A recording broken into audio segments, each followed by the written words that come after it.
میں خبر پڑھ رہا تھا مائنورٹی الائنس کے چیئرمین ہیں ایڈوکیٹ اکمل بھٹی. ان کا یہ کہنا ہے کہ جو 135 ملزمان پکڑے گئے تھے ان میں سے بیشتر چھوٹ گئے ہیں بیل پر یا ان کے چارجز ڈراپ ہو گئے ہیں.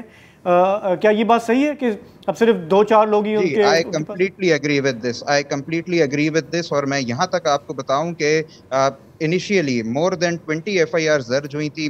1000 سے اوپر لوگ انیشیلی گرفتار ہوئے تھے اور وقت کے ساتھ ساتھ وہ سب کے سب یا تو بری ہو چکے ہیں, ڈسچارج ہو چکے ہیں, یا تو جو ہے وہ بیل پہ رہا ہے. میرے خیال میں جو ابھی اس وقت کچھ پروسیکیوشن چل بھی رہی ہے وہ مٹھی بھر چند اشخاص کے خلاف چل رہی ہے, اور جتنی ویک پروسیکیوشن ہے اور جس طریقے سے وہاں کے جو متاثرین تھے ان کو ڈرا دھمکا کے ان کو شہادتوں سے پیچھے کیا جا رہا ہے, ان کو وٹنس ٹیسٹیمنی دینے سے پیچھے کیا جا رہا ہے. میں نام لے کے بات کروں گا. ایک فاروق مسیح صاحب ہیں جن کے گھر کو جلایا گیا, ان کے پڑوسیوں نے جلایا. ان کے پاس وہ ویڈیوز بھی ہیں, سارا ثبوت ہے. حال کے اندر ان کے ساتھ ایک واقعہ پیش آتا ہے کہ جن لوگوں نے, جن پڑوسیوں نے ان کا گھر جلایا, انہوں نے ان کو کنفرنٹ کیا اور ان کو بندوق رکھ کے کہا کہ بھائی اگر تم کل صبح جا کے عدالت میں گواہی دو گے ہم تمہیں شوٹ کر دیں گے. وہ اس واقعے کی اطلاع 15 پر دیتے ہیں اور نہ کہ پولیس ان کی مدد کے لیے آتی ہے, ان کو تحفظ فراہم کرتی ہے اور ان کے لیے یقینی بناتی ہے کہ وہ عدالت تک ان کی رسائی ہو اور وہ جا کے اپنی شہادت دیں اور انصاف کے تقاضے پورے ہوں. بلکہ الٹا پرچہ انہی کے خلاف کٹ جاتا ہے کہ بھائی آپ نے 15 پہ جھوٹی اطلاع دی ہے اور آپ نے جو ہے غلط بیانی کی.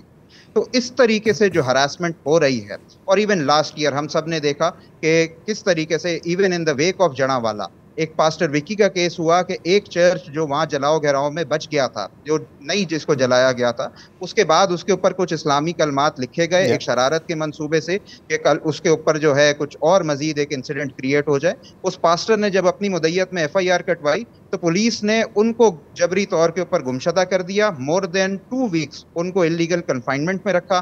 جب ریٹ آف ہیبیس کارپس فائل کی گئی تب ان کو جب عدالت کے سامنے پیش کیا تو یہ عدالتی حکم نامے کو میں کوٹ کر رہا ہوں کہ عدالتی حکم نامے نے نوٹ کیا کہ ان کا ذہنی توازن, ان کی فزیکل کنڈیشن اتنی ڈیلیپیڈیٹڈ ہے, جو لفظ استعمال کیا عدالتی حکم نامے میں کہ ان کی کنڈیشن ڈیلیپیڈیٹڈ ہے, اتنا ٹارچر کیا گیا اس پاسٹر. تو ہم تو ایک ایسے سینیریو میں آ چکے ہیں کہ جن کے ساتھ جبر کیا جا رہا ہے, جن کے ساتھ ظلم کیا جا رہا ہے, الٹا انہی کی اچھا آواز یہ کو جو دبایا جا رہا ہے. احسن مسیح جس کو ابھی 29 جون کو سزائے موت سنائی ہے ATC نے, اس کا جو FIR تھی وہ ایک سب انسپیکٹر کی مدیت میں کاٹی گئی تھی, تو اب وہ SHO کے عہدے پہ ترقی پا گئے. جی اچھا, اور ایک اور میں آپ کو بتاؤں کہ اس کیس میں کمپلیننٹ بھی پولیس تھے, ٹھیک ہے, اس میں کوئی مسئلہ نہیں ہے.